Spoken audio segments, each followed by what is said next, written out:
বড় বিষয়টা হলো আগে যেমন আমরা শিক্ষক যখন স্কুলে যেতাম তখন কিন্তু রাস্তাঘাটের শিক্ষককে দেখলে আগে থেকে কিন্তু আমরা একটু সজাগ থাকতাম কিভাবে কে আগে সালাম দিত।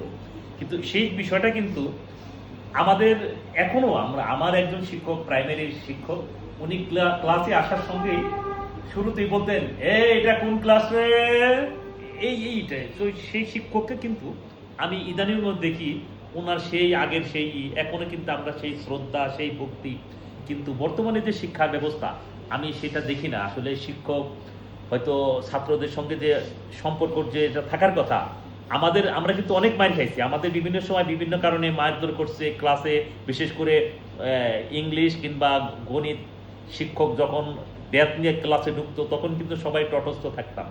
তো এই যে তখন কিন্তু আমরা পড়াটা দেখা গেছে ইনস্ট্যান্ট পড়া ওই ক্লাসে বসে আমাদের পড়াটা শিখে ফেলছে। তো আমরা কিন্তু সেখানে থেকে শিখছি।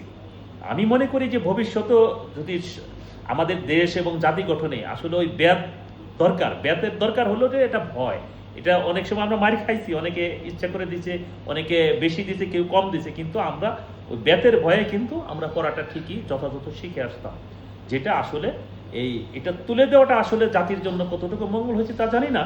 কারণ এখন তা ব্যাতের পরিবর্তে হয়তো নানান ধরনের সোশ্যাল মিডিয়া, নানান ফোন টোন আসার কারণে মানুষের কিন্তু আসলে নৈতিক অধপতনই হচ্ছে বলে মনে করি আমি এটা।